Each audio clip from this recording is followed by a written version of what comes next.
kita, Davy. Maging sino ka man o ano ka pa. Mahal kita. Salamat, Grace. Asahan mong ipagtatanggol kita. Poprotektahan. Alam ko. Kaya, maaari mo nang iharap sa akin ang pamilya mo. Sinisigurado ko sa'yo. Kung ano ang pagmamahal na ibinigay ko sa'yo, higit pa doon ang ibibigay ko sa mga magulang mo. Hindi, Grace. Davy. Hindi pa ito ang tamang panahon para makaharap mo sila. Hindi pa.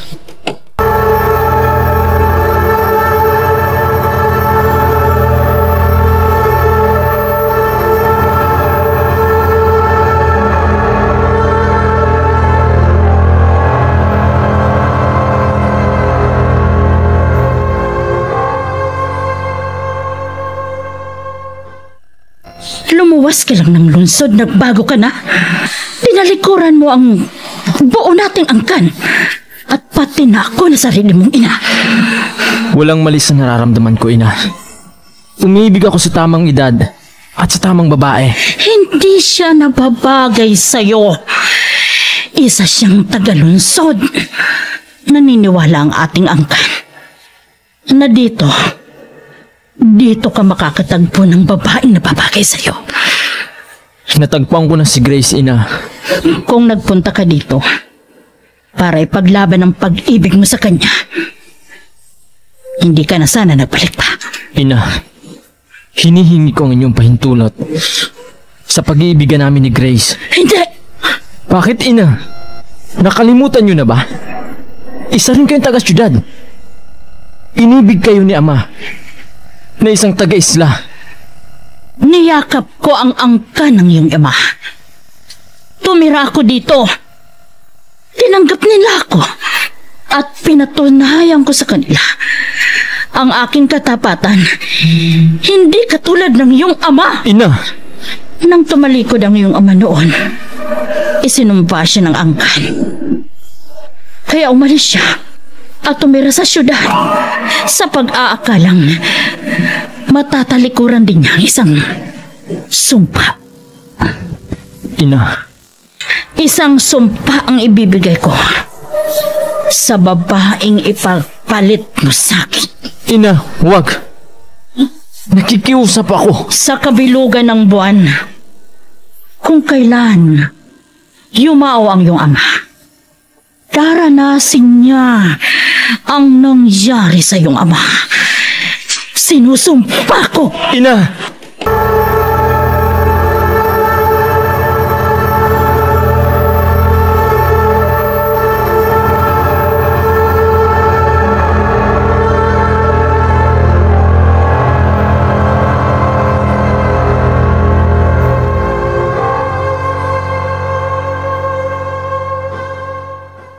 Davy! Ang bilis naman ng pagbalik mo. Akala ko sabi mo, 3 araw ko dun sa inyo. Kailangan ko agad bumalik dito. Miss mo na ako agad? Ganun din ako sa'yo. Tatawagan ko nga sana si Sam eh. Magpapasama ako para makapunta sa isla nyo. Mabuti hindi mo ginawa. Davy nung ko pa nahalata, ayaw mo akong makarating sa lugar nyo. Ayaw mo ring makilala kong pamilya mo. Grace. Nasabi mo na ba sa pamilya mo ang tungkol sa akin? Kasi yun ang dahilan eh. Kaya ka umuwi doon? Oo, Grace. May pinapasabi ba si inay? Ha? Si nanay. Ang nanay? Ang nanay mo. Gusto ko kasi siyang tawaging nanay. Kasi sigurado naman ako na tayo na talaga habang buhay. Yun kung wala kang planong seryosohin ako. Ikaw lang ang mamahalin ko habang buhay. Oh, di anong sabi ng nanay? Nagalit siya. Oh. Ha?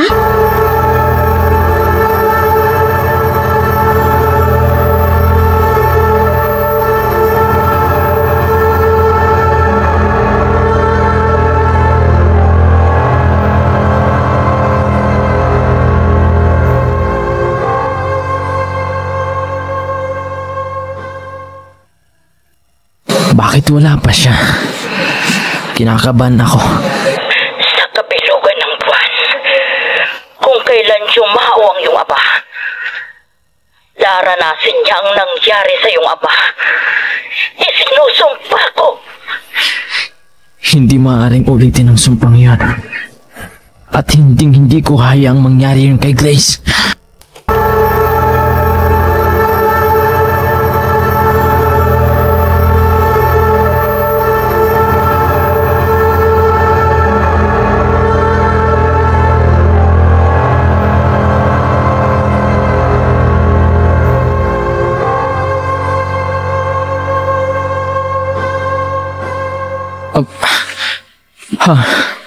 Davy! Anong... Kaninong sasakyan yan? Pinairam sa akin ni Sam. Halika na! Grace, mag-commute na lang tayo. O kaya, kapag nagmaneho ka ng kotse, dapat kasama mo ako. Huwag kang magmamanehong mag-isa. Expert kaya ako sa pagdadrive. At saka maingat ako magmaneho, no? Pero sige, promise, hindi na ako magmamaneho nang hindi ka kasama.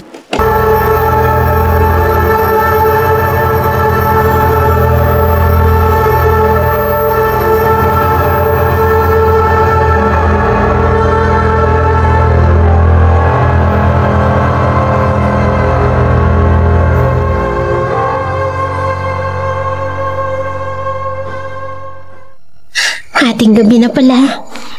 Bakit ba ayaw akong dalawin ng antok? Sak sa mga oras na to, tulog na si Davy. Gusto ko siyang tawagan, pero kawawa naman. Baka mapuyat. Maaga pa siyang gigising bukas para pumasok sa trabaho. Oh. Aba, may kumakatok. Sino pa yung... Sa ganitong oras? Baka si Sam. Imposible namang si Davy. Sino bang... Oh. Ha? Wala namang tao Walang tao dito sa labas. Madilim naman sa unahan. Visit na Sam yun, ha? Ginugood time yata ako. Oh. Teka, bubuksan kong ilaw sa labas. Tapos, papasok na ako sa kwarto. Siya talagang Sam na to,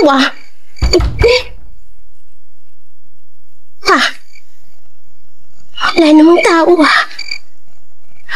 Agad naman ako nagbukas ng pinto. Imposible namang nakaalis ka agad kung sino man yung kumakatok na yun. Wala siya mapagkukublian dito. Bang init ng hangin, Parang may tumaan sa tapat ko. Diyos ko! Nananaginip ba ako? Anong ibig sabihin nun? Anong ibig sabihin?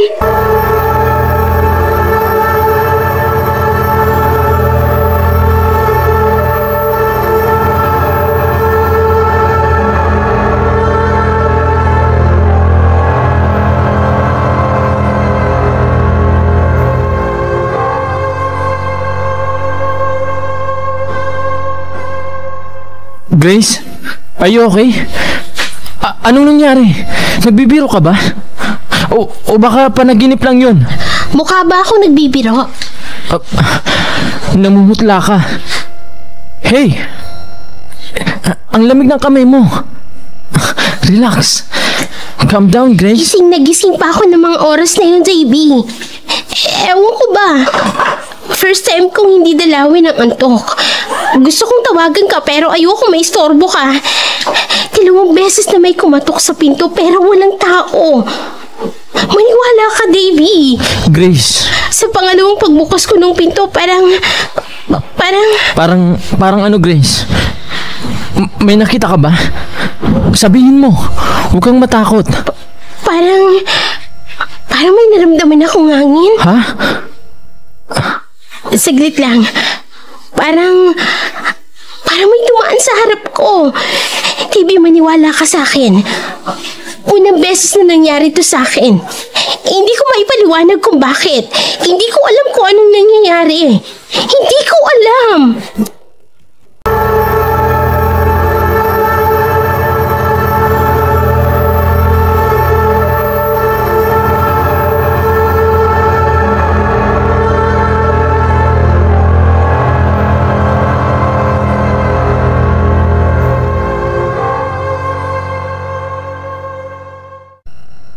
Ama, alam kong naririnig niyo ako. Magparamdam kayo sa akin. Nais ko kayong makausap. Nakikiusap ako, Ama. Kumikilos na si Ina. Ama, batid ninyo kung gaano ko kamahal si Grace. Ayokong mawala siya sa akin. Davy! Anak ko! Ama, tulungan niyo ako. Paano ko maalis ang sumpa ni Ina sa babaeng mahal ko? Walang makakalis sa sumpa ng ating angkan! Ama, mahal ko si Grace. Siya ang babaeng tumanggap sa akin. Nagmahal sa akin. Ngayon lang nangyari to sa akin, Ama. Ngayon din lang ako nagmahal ng ganito. Walang puwang sa ating angkan ang umibig sa hindi natin uri. Pero pareho tayong umibig sa hindi natin kalahay, Ama. Hindi natin maiiwasan ang sumpa. Maliban na lang kung puputulin mo ang sumpa. Ama,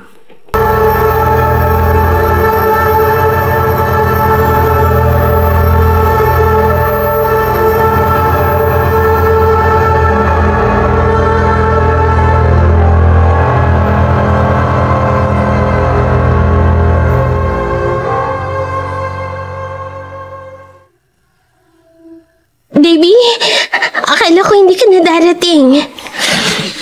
mula ngayon, hindi ka na mag-iisa, Grace. Hanggat hindi ka tinitigilan ang kababalaghang nangyayari sa'yo, hindi ako aalis sa tabi mo. Payag ka na ba sa inaalok ko? Dito ka muna tumira? Baby, mamamatay ako sa tako. Oo, mahal ko. Hindi ko maipaliwanag kung ano kung bakit nangyayari ito sa akin. Wala akong inapi o sinaktang tao. Wala akong inagrabyado. Pero bakit may nananakot sa akin? Bakit hindi siya umarap sa akin at kausapin ako? Handa naman akong tumanggap ng pagkakamali. Hindi ako perpekto. Sana harapin niya na lang ako ng maayos. Grace, huminahon ka. Wala kang dapat nakatakutan. Maging matatag ka. Kahit wala na ako sa tabi mo. Matuto kang lumaban at laliman mo pa ang pananampalataya mo sa Diyos. Tandaan mo, ang takot ay nasa isip lang ng tao. Kapag nasa puso mo ang Diyos, walang makakapanakit sa iyo, kahit na sino pa, mula sa kampo ng kadiliman. Oh. Ha? Baby, ano pang pinagsasabi mo? Ang lalim ng mga sinasabi mo, pero pasensya na ha. Hindi ko gaano maintindihan. Pero tama ka. Nananalig ako sa Diyos. Hindi ako dapat na matakot. Hindi dapat, Davy.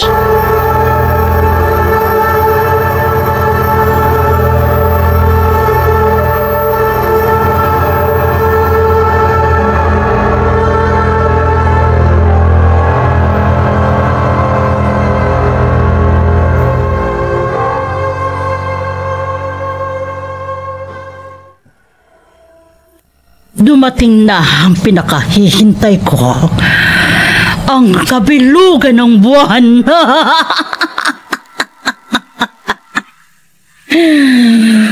Pagkatapos ng gabing ito, babalik ka sa akin, Davy. Haharapin mo ang buhay mo dito sa isla. Pagkakasalan mo ang babaeng nagmumula sa ating angkan, hindi ang babaeng dahilan ng pagsuway mo sa aming kagustuhan. Dumating na. Dumating na.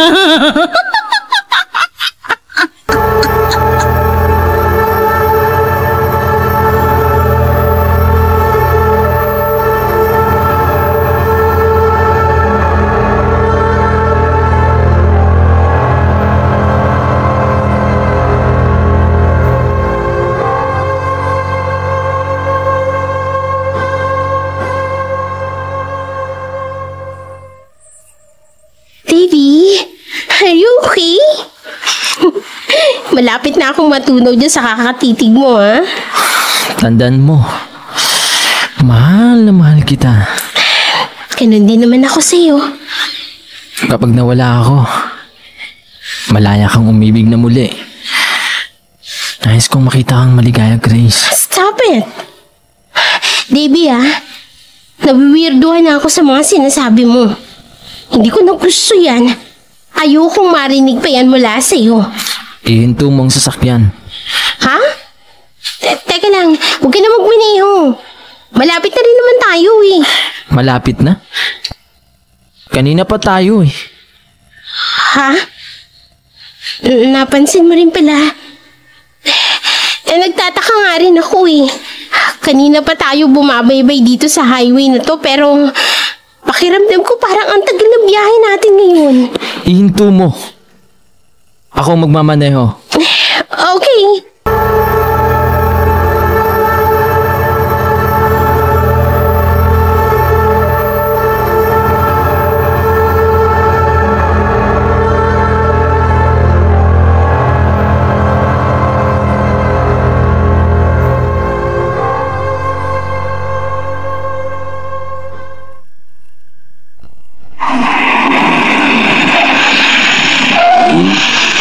Bumaba ka. Transfer ka dito. Ako na lang ang uusog dyan sa upuan mo. Mahirapan kang umusog. Ikaw nang bumaba. Okay. Siguro nga pagod lang ako. Pero mabilis naman ang pagmamaneho ko eh. Bakit ang tagal nating makarating? Wow! Davy! Nakikita mo ba ang langit? Tingnan mo oh! Bilog na bilog ang buwan. Pulang-pula. Pero nakakatakot naman. Mahal na Davy? mahal kita, Grace. Hindi ako papayag na madamay ka sa sumpa ng aking angkan. Mula sa aming kanununuan. Pero dito na matatapos ang lahat. Hindi ko hahayaang magpatuloy pa ito. Malaya ang sino mang pumili ng taong iibigin. Magiging malaya na ang buong angkan.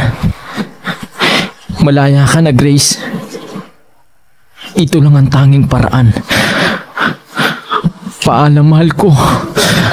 Davy! Davy, buksan mo tong pinto! Hoy! Bakit nakalock to? Paalam, Grace. Oh. Ha? Davy, ano bang ginagawa mo? Ha? Davy! Davy! Oh. Ha? Hindi! Davy!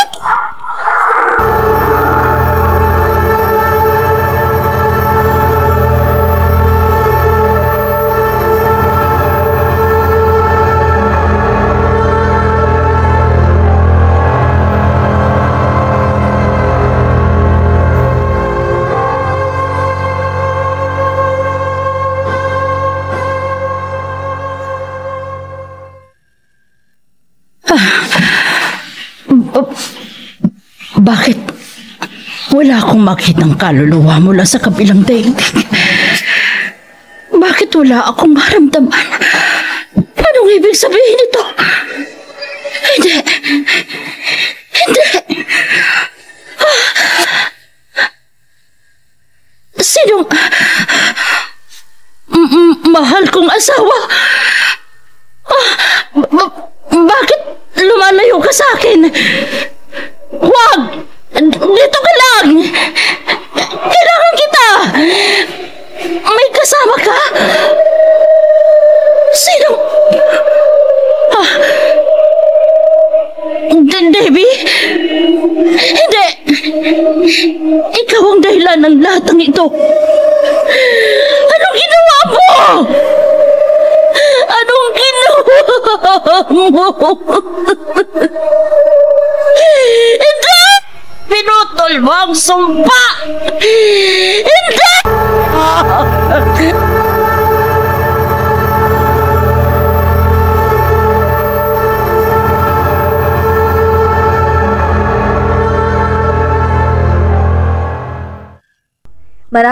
Maraming salamat po sa lagi niyong pagsubaybay sa aming mga kwentong ibinabahagi araw-araw.